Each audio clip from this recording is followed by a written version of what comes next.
Bom, agora a gente vai para a equipe 19, a Isso. Nisos. Tá. Dá pra escutar aqui? Tá bem baixo, Bem Bruno. baixo. Tá, Tá melhor aqui? não muito. Não? Eu falando que eu não tô te ouvindo respondendo, né? Mas sim, tô conseguindo te ouvir, mas só tá baixo. Tá, pior Mas que... dá pra ouvir, só Ah, tá então, baixo. Dá beleza. pra ouvir. Foi mal a entrada antecipada ali, a gente achou que ia até a sala de espera.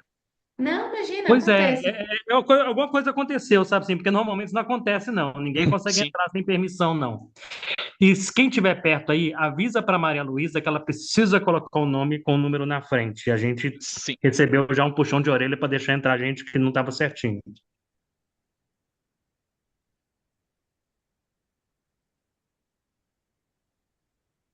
Bruno, você que vai apresentar, eu vou Sim, eu pedir para mesmo. você já ir colocando Uhum, o slide para a gente ir testando. beleza. Enquanto isso, a gente vai passar as orientações padrões, né? Uhum, Então, vocês vão ter 15 minutos para apresentar no tempo regular, sem penalidade. uhum, A gente tem um total de tempo aqui com vocês de 30 minutos. 15 minutos está separado para perguntas dos nossos juízes. E sim. aí, caso vocês passem desses 15 minutos na apresentação, o tempo de perguntas de vocês vai ser diminuído. Quando tiver faltando um minuto para o final da apresentação, eu vou levantar a mão Uhum. aqui para poder avisar que falta um minuto. E no final, na parte de perguntas e respostas, eu vou pedir para você passar, caso não seja você que vai responder, né, a palavra para algum dos seus colegas aqui para a gente conseguir manter a ordem da live, tá bom? Beleza. E acho que é isso. Você tem alguma dúvida? Não. A Maria conseguiu entrar? Maria. Não, não. Maria Eduarda. Maria Eduarda, Ah, Eu a acho que era Maria Maria Luísa. Luísa, não era, não?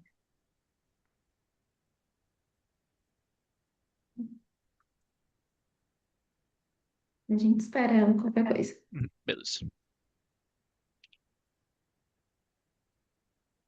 Eu não sei se vocês estão na mesma sala, se está cada um numa casa, como é que vocês estão? Não, eles estão no laboratório. Tô em casa aqui.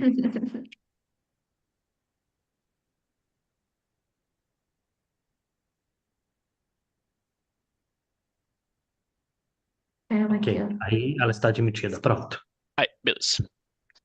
Beleza. Quando você quiser, a gente começa a contar, tá bom? Beleza. Ô, Maria Luísa, desculpa, tá? É que a gente já recebeu uma chamadinha para não deixar entrar quem está com o nome, não está certinho. Beleza. Bem, É, vamos lá, quando quiser. Boa tarde, eu sou o Bruno, capitão do Niz Zero Design. Primeiramente, gostaria de agradecer nossos patrocinadores e apoiadores. A equipe usa a engenharia de sistemas definindo requisitos e compondo a aeronave em sistemas, subsistemas e componentes. Cada nível passará por verificação e validação completa, abrangendo as fases conceitual, preliminar e detalhada.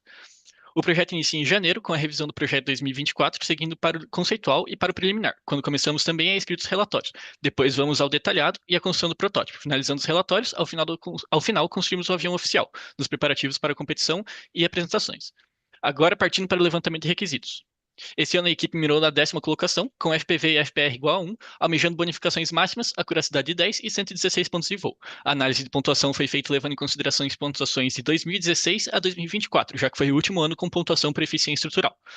Com as metas para o projeto, estabelecemos comportamentos mínimos desejáveis para a aeronave. Definimos os 9 requisitos globais que servem como base para o conceitual para todo o projeto. Esses requisitos foram elaborados com o objetivo de alinhar as especificações teóricas às metas que queremos alcançar, garantindo que cada etapa do projeto ocorra de forma satisfatória. Com os requisitos estabelecidos, seguimos para o conceitual. Tendo em mente a missão de maximizar o EE, iniciamos com a avaliação das configurações potenciais da aeronave, que serão modeladas no OpenVSP, uma vez que definida a configuração. Procedemos para o MDO, que este ano foi implementado no Mode Frontier, um software de otimização de engenharia. Como critério de seleção, escolhemos o EE, avaliando este pela corrida de decolagem, variando os grupos motopropulsores. Com a pontuação deste ano focada na eficiência estrutural e na quantidade de superfícies aerodinâmicas horizontais, 3 configurações foram consideradas: monoplano e biplano convencionais e asa voadora. Analisando qualitativamente as configurações, o biplano teria a menor EE, porém bonificação por N. A asa voadora viria com os desafios de estabilidade e também com a maior bonificação por N. Já o monoplano teria vantagem em confiabilidade do projeto e uma rotina de otimização já desenvolvida, apesar da menor bonificação por N. Por isso avaliamos o monoplano como sendo a melhor configuração para a equipe. Antes do MDO, foram identificados possíveis GMPs, considerando o comportamento conjunto a uma potência limite de 600 watts. As hélices foram limitadas a 2 ou 3 pás e diâmetro entre 14 e 22 polegadas.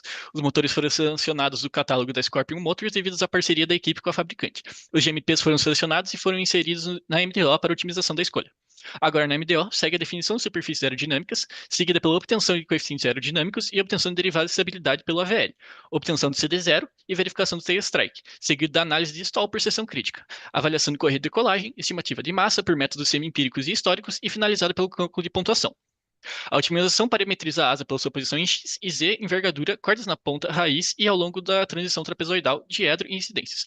O IH e EV seguem a mesma lógica de forma mais simples. O GMP é variável na escolha de conjunto e como resultado no diâmetro da hélice e sua altura do chão. Os perfis alimentados na rotina de otimização foram os Epler 422, Epler 423 e o Selig 1223. São historicamente testados pela equipe em configurações de média e alta sustentação, buscando um trade-off entre CLmax, CD e CM. Com esses fatores em mente, foi selecionado o aerofólio Selig 1223. Para empenagem, nos baseamos nos projetos anteriores e por isso mantivemos o perfil SD7032 para o IH e o NACA 0010 para os EVs. Este ano, a equipe implementou também a otimização da asa dentro da MDO. Definiu-se uma asa de geometria semitrapezoidal. Essa configuração proporciona uma distribuição de CL mais uniforme do que as asas retangulares, além de apresentar uma maior CLmax e menor CDI. O dimensionamento do EH ocorreu pelo método de volume de cauda, já o posicionamento da cauda considerou tanto a esteira gerada pela asa quanto o ângulo necessário para o rotate, resultando em um ângulo final de 20 graus em relação ao trem de pouso principal. O dimensionamento dos EVs também utilizou o volume de cauda, e o posicionamento preliminar na ponta do EH tem como objetivo reduzir o arrasto induzido pela asa. A aeronave resultante é modelada na AVL pela própria rotina. O GMP escolhido foi o Scorpion S240-20 de 420 kV, junto com uma hélice 20 por 10E, e a pontuação do voo calculado para indivíduo foi de 81,74 pontos. A aeronave cumpriu com os requisitos de estabilidade, tendo uma incidência de mais 2 graus no EH, diedro de 2 graus na seção trapezoidal da asa, além de apresentar uma incidência nula na raiz e de mais 2 graus na ponta. Com o avião escolhido, passamos para o preliminar. Para avaliar o modelo CFD, buscando representar um comportamento mais próximo ao esperado em 3D, optou-se por manter a mesma estrutura de malha desenvolvida para a aeronave completa, uma vez de utilizar uma malha 2D totalmente estruturada. Apesar do modelo de transição apresentar boa correlação com ambas as referências, ele exige elevado custo computacional e apresenta maior dificuldade de convergência entre os modelos totalmente turbulentos. O Spallert mostrou melhor previsão de CLmax e CD em relação ao SST. Dessa forma, uma vez que os resultados de Spallert se mostraram satisfatoriamente próximos aos dos dados experimentais e ao modelo de transição, esse modelo foi selecionado para as simulações da aeronave. Visando amplificar o CLmax e reduzir o CDI, foram projetadas endplates otimizadas baseadas nos contornos isobáricos da asa e foi definido uma altura equivalente a 20% da corda da ponta, medida a partir do extradorso. Dessa forma, a inclusão das endplates proporcionou um aumento de CLmax em aproximadamente 0,06, reduziu o fator K de 0,057 para 0,053, com um custo de acréscimo de apenas 0,01 no CD0 e de um peso adicional de 14 gramas. Utilizando os mesmos modelos CFD, foram avaliadas 3 versões de fuselagem, com o objetivo de atender os requisitos do projeto. V1, modelo lado inicial proveniente do conceitual, com cantos vivos e ligeira extensão à frente do bordo de ataque da asa. V2, adotou-se um arredondamento do nariz e limitação do comprimento. E V3, desenvolvido com uma curvatura dupla, incluindo um recuo logo abaixo do bordo de ataque. A solução direcionou o escoamento para o intradorso em altos ângulos de ataque. O modelo V3 mitigou os problemas de descolamento presentes no V1, atendendo assim ao requisito CLmax. A polar da aeronave trimada foi determinada a partir dos dados CFD, considerando downwash, deflexão do profundor e eficiência da cauda. O arrasto em momento das empenagens, além do CD parasita dos demais componentes, foram obtidos com o auxílio do XFLR5 e do OpenVSP. Para desempenho, foi desenvolvida uma análise meteorológica para o aeroporto de São José dos Campos nos últimos 2 anos de competição, para descobrir as limitações do projeto. Maior altitude e densidade são forças críticas maiores, e menor altitude e densidade, maior distância de pista. As curvas de potência disponível e requerida ditam o excesso de potência mecânica e as velocidades operacionais. O envelope operacional é definido pelos limites aerodinâmicos e estruturais, considerando a carga paga. O teto operacional é a altitude onde a razão de subida em velocidade de cruzeiro atinge 0,5 metros por segundo. A região esperada é determinada pela análise meteorológica. As velocidades operacionais definidas a partir do envelope operacional e das curvas de PD e PREC são mostradas junto à curva que mostra a razão de subida igual a zero da aeronave, mostrando a capacidade do avião subir para as velocidades principais durante o voo. O equacionamento do pouso considera o avião se aproximando de obstáculo e fazendo a curva de flare e rolando até a parada total. O cálculo de distância final está descrito no gráfico, variando a carga paga do avião para conhecimento dos limites da missão. Em cada bateria de voo, aqui foi percebida a necessidade de um sistema de freio mencionado mais adiante. Para o cálculo de estabilidade estática, foi determinado o intervalo de CG, qual aeronave manteria comportamento estável e ângulo de imagem positivo. Entretanto, devido a questões construtivas, o posicionamento final do CG ficou ligeiramente fora do limite estabelecido, resultando a um alfa de trimagem negativo, apresentado no gráfico. Essa condição foi considerada aceitável pela proximidade de trimagem em 0 graus e pela facilidade de ajuste pelo piloto. A estabilidade lateral-direcional foi avaliada e nenhuma alteração no modelo fornecido pelo MDO foi necessária, uma vez que a aeronave já apresentava as características desejadas. Após a análise estática, estabilidade estática, foi determinado o intervalo de CG operacional para a aeronave. Os parâmetros de estabilidade dinâmica longitudinal e lateral-direcional foram obtidos com o uso do software XFLR5 e posteriormente avaliados por meio de um código interno desenvolvido pela equipe. Os níveis de qualidade de voo foram calculados conforme a metodologia da norma 1000F. Como essa norma não representa adequadamente aeronaves do aerodesign, foi estabelecido um nível mínimo de qualidade igual a 2. O dimensionamento do aileron foi realizado com base no critério de efetividade apresentado. Busca-se que a aeronave atinja o ângulo de bank φ0 desejado em tempo inferior a T0. Os lemes foram dimensionados considerando a resistência a vento cruzado. Como a aeronave apresentou baixa resistência inicial, foi necessário aumentar a área de leme sem alterar a lateral projetada. A configuração com 4 lemes mostrou-se eficiente para essa finalidade. O dimensionamento profundor foi conduzido em paralelo com o posicionamento do trem de pouso, considerando que a fase crítica da utilização do profundor ocorre durante a rotação da decolagem. Assim, a posição do trem de pouso principal possui grande importância no desempenho da superfície de controle. Foram calculadas a sustentação necessária para fazer rotation e decolagem e as deflexões necessárias em todas as fases do voo para manter a aeronave trimada, garantindo que o profundor fosse suficiente em todo o envelope de voo. Foram definidos o track e a wheelbase de modo a evitar tombamentos durante as fases de decolagem, pouso e táxi. O diagrama VN foi determinado considerando as condições críticas de peso, centragem e altitude e densidade. O envelope de manobra foi construído com base em normas de referência bibliográficas e o envelope de rajada foi elaborado conforme as normas e a partir de um estudo meteorológico realizado no aeroporto de São José dos Campos. Para as cargas em superfícies aerodinâmicas, os casos foram definidos conforme a norma. Com o auxílio da VL, foram obtidos os CLs e CMs locais. Em seguida, aplicaram-se métodos numéricos para a obtenção de carregamentos finais. A análise de carregamentos no trem de pouso iniciou-se com um ensaio de drop test, utilizado para determinar o fator de carga de pouso. A partir desse resultado, foi possível calcular os esforços nos casos previamente definidos pelas normas. Também foram avaliados os carregamentos em solo. Com as capacidades da aeronave estabelecidas, fomos ao projeto detalhado. Com os carregamentos obtidos, foi possível seguir para o dimensionamento estrutural da aeronave, tendo como principais focos a margem de segurança, rigidez e resistência, eficiência estrutural e o custo de componentes materiais. As propriedades materiais utilizadas para a construção dos aviões foram as mesmas do ano de 2024, cujos ensaios em fibra de carbono e balsa tinham sido realizados e os dados mantidos junto com o método de manufatura e fornecedores. Durante o dimensionamento das longarinas, foram propostas diversas geometrias para cada caso, sendo realizado um dimensionamento preliminar analítico utilizando o critério de Tsai-Woo nos casos aplicáveis, simplificado para uma seção transversal constante. O dimensionamento analítico foi seguido de uma simulação numérica no ANSYS. Além do dimensionamento preliminar de Tsai-Woo, foram desenvolvidas também códigos em Python acerca da flexão das longarinas e da nova proposta de solução. A caixa de torção analisada pela maior eficiência estrutural, menor massa, facilidade construtiva e amplo uso no aerodesign, sendo uma nova configuração no histórico da equipe, foi preciso desenvolver um estudo teórico em conjunto com cargas para estabelecer eixo elástico e outras características que colaborassem no melhor posicionamento da longarina e maior momento de inércia possível. Para a longarina da asa, foram avaliadas seções retangulares e vazadas, cilíndrica e a proposta de caixa de torção com balsa e longarina de sanduíche de vinicel e carbono, sendo a escolhida possuindo filamento e diedro. Para o EH, foi escolhida a proposta de caixa de torção feita com o mesmo material da asa. Já para a longarina DV, interno e externo, foi congelada a solução de 2024, com seção quadrada pela facilidade construtiva e disponibilidade do material. Com isso, obtivemos 3 soluções que atendem os requisitos estruturais estabelecidos. Para o trem de pouso principal, optou-se por prosseguir com a bem-sucedida solução de 2024, que é o eixo de carbono garantindo a estabilidade e track, além de disponibilidade do material. Para o trem de pouso dianteiro, foi utilizado um tubo de alumínio com ângulo de Caster de 6 graus, para melhor manobrabilidade. As rodas foram fabricadas em nylon 6.6. Todas as estruturas do trem de pouso foram simuladas em elementos finitos para diversos casos. As junções presentes no trem de pouso conectam na fuselagem e garante a rotação das rodas, sendo analisada a de nylon 6.6 numericamente. Para o tail boom, foi mantida a proposta de 2024 pela facilidade construtiva, baixa massa e disponibilidade de material, sendo o único tubo de carbono comercial dimensionado para evitar o deslocamento por flexão ou torção excessivo da empenagem, prejudicando a estabilidade da aeronave. A junção com a fuselagem foi analisada em conjunto com a simulação da mesma. A junção com EH foi feita em impressão 3D de PETG carbono. Inicialmente foi feita uma proposta de fuselagem, garantindo uma junção entre todas as partes do avião e o grupo propulsor, como também uma carga paga, garantindo um intervalo de CG e sua retirada em menos de 28 segundos. Em seguida, com as devidas condições de contorno, foi proposta uma otimização topológica com redução de 40% da massa, obtendo uma geometria que também atendia os critérios de tensão mínimo. A estrutura foi proposta e levada ao CAD, que realizou o design final. O Safety Assessment usou o FTA para o mapeamento qualitativo das falhas. Em seguida, quantificou os riscos através do FMEC, aplicando taxas de falhas empíricas e baseado na experiência do uso dos componentes. A partir disso, foram definidos os coeficientes de segurança. Para mitigar eventos topo críticos, decidiu-se implementar redundância dupla na superfície de controle, com profundor bipartido e 4 labs, e usar servos metálicos anti-vibração. Também foi instalada uma fixação 3D para a bateria, prevendo falhas e incêndio, e a propulsão foi otimizada, incluindo o freio. A propulsão utiliza uma bateria LiPo 4S de 3.000 mAh, dimensionada a partir da corrente média do motor, com CS, o que garante um tempo de descarga de mais de 3 minutos.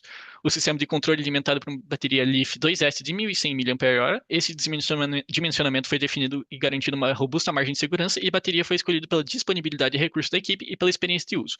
A partir dos momentos de dobradiça, foi iniciado um processo de dimensionamento e pré-seleção dos servos, analisando a relação de transmissão e aplicando os coeficientes por segurança correspondentes a cada superfície de controle. Por fim, comparar com as especificações das datasheets de cada modelo. Com o projeto limitador de potência, optou-se por uma solução digital em vez de uma analógica, por manter um comportamento mesmo com queda de tensões da bateria. O sistema avalia os níveis de tensão e corrente e atua no ESC. O método de frenagem se baseia na reversão da rotação do motor, escolhido por sua eficácia e simplicidade. Para a cablagem, dimensionamos os fios a partir dos picos de corrente de cada sistema, aplicando um CS de 1,25. Isso nos levou às escolhas descritas, assegurando uma fiação segura e otimizada para cada demanda. Passamos para a fase de verificação e validação. Validação da capacidade do controle da aeronave foi feita com base no relato piloto após voos de teste, que destacou uma boa controlabilidade da aeronave. Com o modo espiral, apresentou o nível 3, essa condição não foi considerada limitante, pois a equipe já possui histórico de aeronaves em modo espiral nível 3 sem repercussões negativas. Durante os voos de teste, o piloto relatou que a aeronave apresentou um comportamento estável, validando assim a estabilidade em voo. Foram realizados ensaios estáticos em bancada e ensaios dinâmicos em túnel de vento e com carro, para validação da curva de tração dinâmica e desempenho do motor, comparando com a curva teórica, validando o desempenho do motor. Estabelecidas as estimativas de autonomia, a fim de garantir as informações obtidas, foram realizados testes de comparação. Foi realizado um ensaio com a bateria do GMP, realizando a leitura através de bancada desenvolvida para o motor, bem como um teste de corrente com todos os 8 servos em atuação. Para validar o desempenho dos servos, o torque máximo de cada servo motor foi determinado ao variar sua posição contra uma célula de carga. Para conferir o comportamento e funcionamento do limitador de potência, o comando do rádio foi colocado ao máximo por alguns segundos para medir os valores de tensão e corrente. O limitador operou como esperado na bancada e no voo. Esses ensaios foram conduzidos no EH, na ASA e na Longrini DV, bem como nos trens de pouso e no tailboom. O objetivo foi analisar as deflexões e a resistência dos materiais sob condições críticas de carga. Essa avaliação permitiu a validação de métodos numéricos e analíticos empregados no projeto dos componentes, garantindo confiabilidade dos processos de fabricação e montagem, combinando em componentes que atendem aos requisitos esperados. Durante os ensaios de voo, a junção do trem de pouso principal teve falha mecânica, devido ao atrito da roda durante a rolagem, suficiente para derreter a impressão 3D. Por isso, a peça foi substituída por buchas em Teflon UHMW usinadas. Com todos os sistemas verificados e validados, temos agora a aeronave finalizada, cumprindo com todos os requisitos, exceto o R6, por não atingir o EE de 3, e R9, que seria a pontuação de voo esperada. Obrigado pela atenção. Parabéns, Bruno. O seu tempo foi 14 minutos e 39 segundos. Foi um Beleza. misto de... Foi rápido e aí dava para entender, e aí foi rápido de novo e aí dava para entender. Mas, no geral, foi muito bem estruturada a apresentação, muito clara, muito bonita. E ainda que tenha sido rápido, sua dicção é muito boa. Parabéns. Obrigado. Não gaguejou, foi ótimo. Eu vou começar. Eu tenho primeiro só uma questão, né? Agora, nesses slides finais, nos slides 72, 73, vocês comentam bastante da curva, vocês validaram servo, potência, tração, e aí vocês não mostram essa validação com os ensaios de vocês, né? Vocês colocaram só foto do que foi feito, mas Uhum, a curva em si de validação não teve. Aí fica difícil saber se foi realmente validado, né? Porque uma coisa é a gente tirar foto, outra coisa é a gente ver o dado. Aí eu entendi. sugiro que nas próximas vocês coloquem também o gráfico para a gente conseguir ver, tá? Porque não é todo mundo que leu o relatório. Beleza. E aí, uma dúvida que eu fiquei, eu acho, não tenho certeza, que é lá no slide 35 que vocês mostram a curva de CM0, a curva de CM, e vocês mostram que o CM0 ficou negativo, se eu não me engano. Esse aqui? É isso mesmo? É. Não, eu falei mas eu não tô vendo sua tela, desculpa. Eu falei Quando Opa, você fala isso aqui, a gente só sabe, só tá te vendo. perdão. é, Acho que quando eu fechei o slide, ele parou de compartilhar. isso. Uhum. Aí o semi-zero ele está muito negativo, mas normalmente a gente acaba procurando um semi-zero positivo para poder ajudar na decolagem, né? Uhum. Aí eu queria entender como que foi, então eu imagino que para fazer a modelagem de vocês, vocês consideraram a deflexão do profundor também, né? Para rotação e também o momento no trem de pouso, igual vocês comentaram. Como que foi esse dimensionamento do profundor? Vocês fizeram em conjunto com a corrida de decolagem em si? Como que é feito o dimensionamento? Porque semi-zero negativo normalmente não é o que a gente quer. Acontece, eu queria entender por que que vocês julgaram que estava adequado e como é que foi isso. Eu vou passar a pergunta para o Iago Souza. Oi, boa noite. Então, o dimensionamento do profundor ele foi feito em conjunto com o trem de pouso. A gente considera que a condição crítica para o dimensionamento do profundor ele é o rotate. Ah, Quando a gente definiu o passo de CG da aeronave, a gente definiu o limite inferior dele como CM00. Só que por causa de alguns problemas de construção, tipo, mais para frente no projeto, ele ficou um pouquinho tipo, fora do limite inferior. uhum. Então aí ele desceu um pouco essa curva. Mas como o nosso profundor já estava dimensionado apropriadamente, tipo, já estava superdimensionado por rotate, a gente não considerou que isso foi um problema. A gente conversou com o piloto, ele falou que ele ia só dar um pouco mais de comando, mas que estaria tudo bem. Isso é bom. Entendi. Qual foi a margem estática de vocês, no final das contas? Ai, eu acho que ela ficou. Ai, não lembro agora. Quem Não, ela tudo ficou. bem. É, Tudo não bem. lembro. Beleza. Mas tá mais baixa do que 8%. Pouquinho, bem pouquinho. Beleza. Tá bom. Obrigada. Vou passar para o Diego, que eu acabei cortando. Estava ansiosa. Sem problema. Obrigado. Parabéns aí, equipe, pelo projeto. A apresentação tá bem legal, as animações, os gráficos. A minha dúvida é relacionada à parte de safety, a hora que vocês mencionaram que vocês optaram por um profundor bipartido para ter redundância, de comando de servo. Vocês poderiam falar um pouco mais como que vocês chegaram nessa decisão e se teve algum trade-off na hora de decidir por isso? Eu vou passar a pergunta para Maria Luísa. Uhum. Oi, boa tarde. Me escutam bem? Sim, sim, boa Na tarde. verdade, o profundor bipartido não foi o próprio safety que definiu, né? A gente, na verdade, definiu ter dois servos para o profundor. Por causa de um dos servos falhar, o outro servo continuaria conseguindo, né, atuar pelo menos um dos lados. E a superfície, ela é uma só ou ela é dividida também? Ela é dividida também. Tá, porque minha dúvida era se vocês chegaram a considerar algum risco, no caso de, por exemplo, se um dos servos travar e o profundor for acionado, o outro servo acionar, vai dar um momento assim de rolagem e vai desestabilizar o voo. Não sei se vocês chegaram a fazer essas análises, mas de casos específicos de falha. Oi, desculpa, eu vou me meter aqui. Sem problema. Essa parte, na verdade, veio de estabilidade. Historicamente, a gente já faz o profundor bipartido por causa de perda de. Porque falha de um servo poderia gerar a perda total do sistema, né?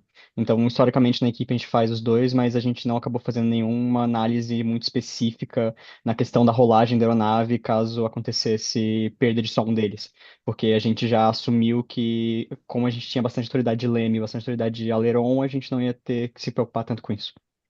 Mas historicamente vocês não tiveram esse caso onde falha um dos servos Não, do profundor. não que eu lembre. Tá. Ah, era mais curiosidade mesmo. Tá bom, obrigado, parabéns aí novamente.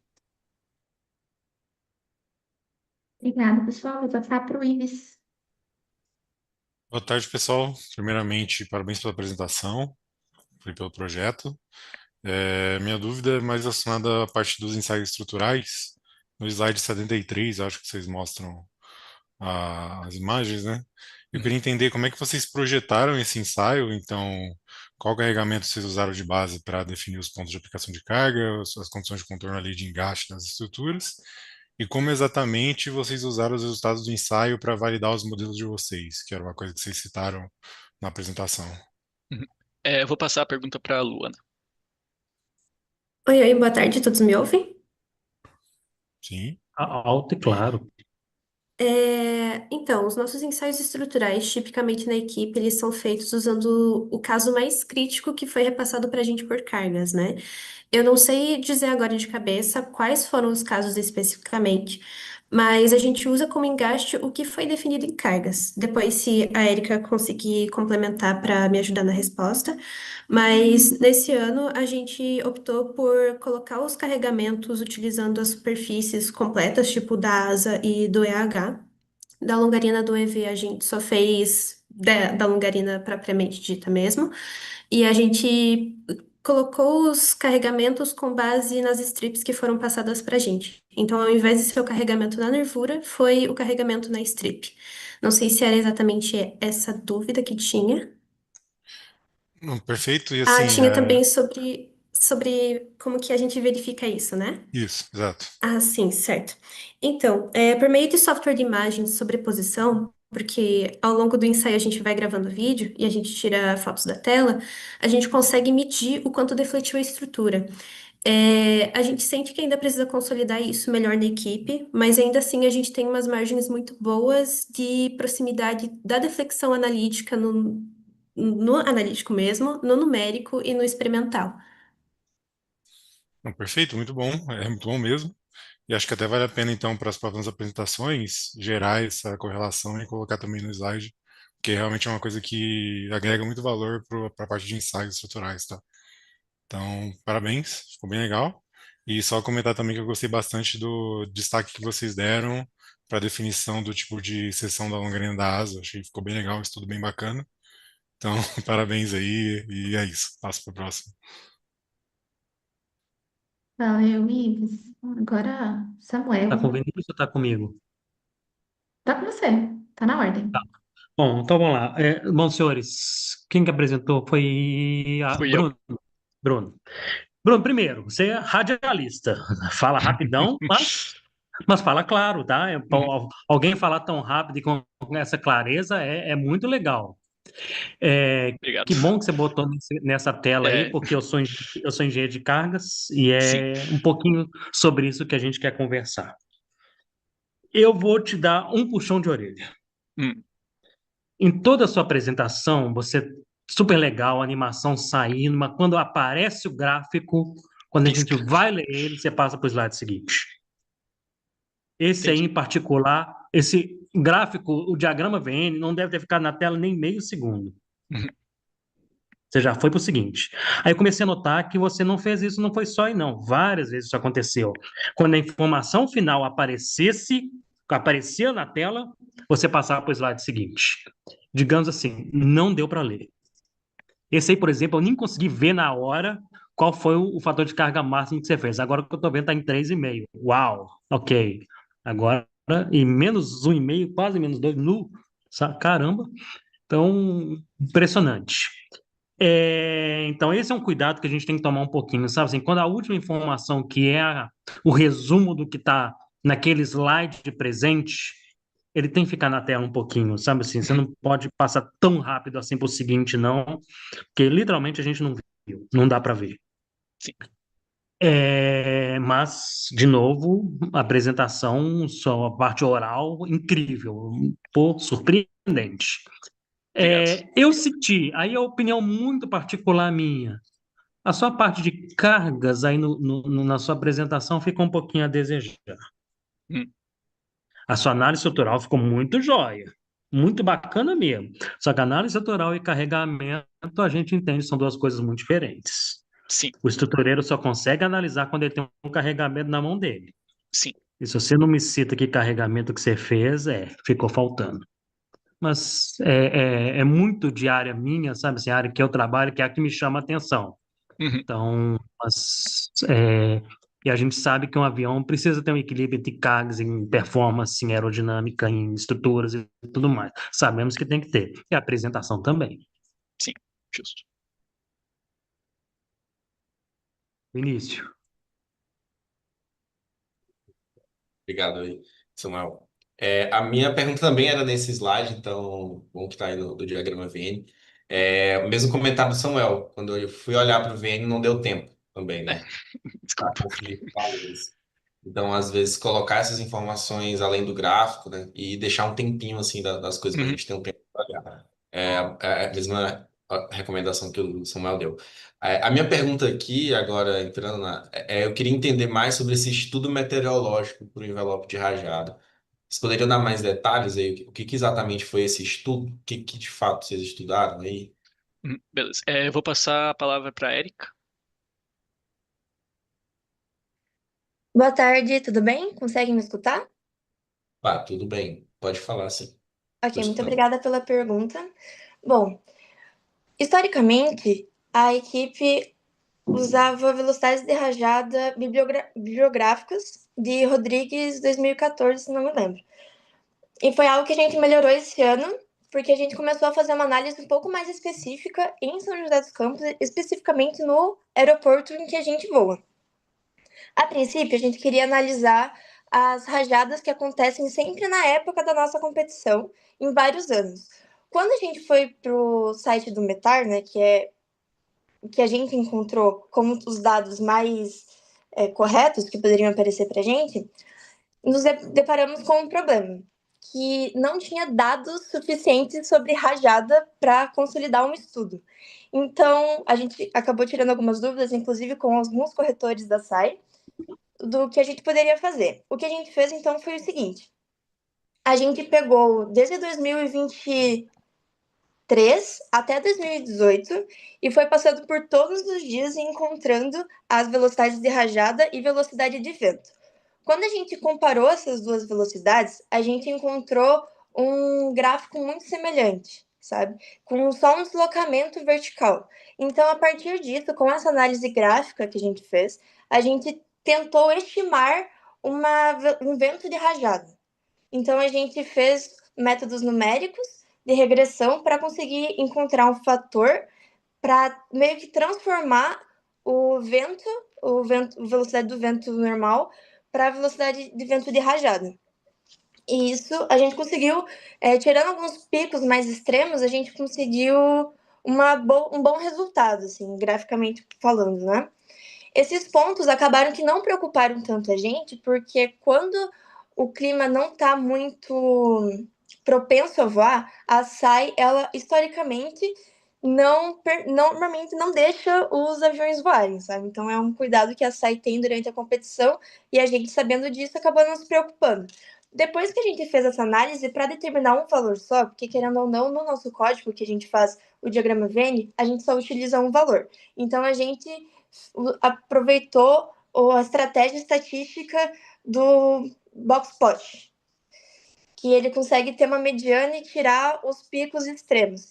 E aí a gente conseguiu achar um valor médio interessante de 8,5 metros por segundo para cruzeiro, e como a norma, que é bastante, mas a gente ainda está aprimorando esse método, como anteriormente eu comentei, antes era só bibliográfico, né?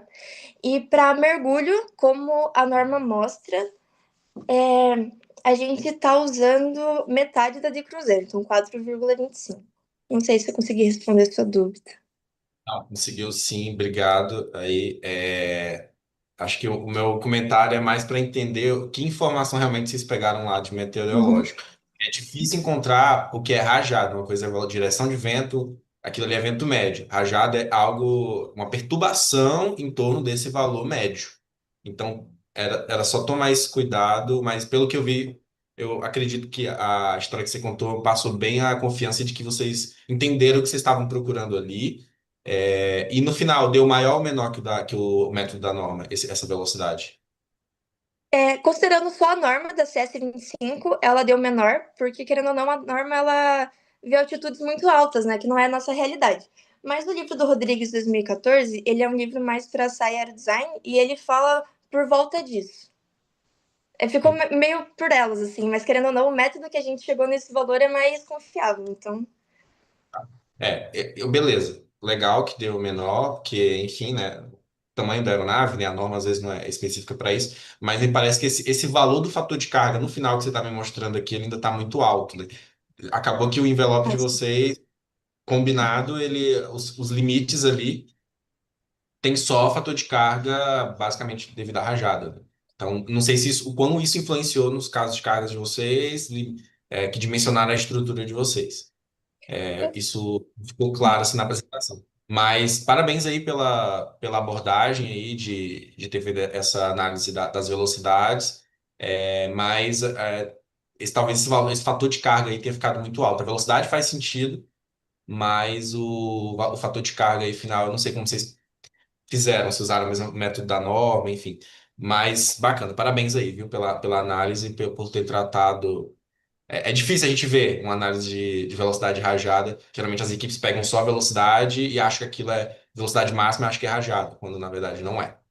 Mas Sobre o parabéns diagrama aí. Venn, obrigada. Sobre o diagrama Venn, se eu puder comentar rapidamente, não sei se eu tenho tempo. Tá, fica à vontade. O diagrama Venn, eu sei que o combinado dele acabou que não é tão ideal, mas a gente também estranhou de primeira quando a gente viu esse diagrama e a gente fez um estudo de caso em cima desse, um estudo de sensibilidade, né? Para entender realmente o que estava acontecendo. E a gente admitiu, então, que o nosso imitol, ele não tá. Ele é relativamente baixo, né? Ele é menos que 10 quilos. E eu acho que eu acho não, eu tenho certeza que isso foi o que deixou o avião um pouco mais suscetível às rajadas, por isso que ele tem esse aspecto. Perfeito, obrigado. Obrigada. Parabéns aí mais uma vez pela equipe, pela apresentação. E também estou vendo aqui que hoje é aniversário da Érica. É Parabéns, verdade. Érica. Bom, Obrigada. imagina. Parabéns pela resposta também, pelo seu aniversário. Explicou muito bem. Maravilhosa. É isso, gente. Obrigada. Vocês Feito. foram muito bons. E é isso aí. A gente se vê daqui 2 semanas na competição. Fechou. Valeu. Valeu. Abraços. Agora a gente tem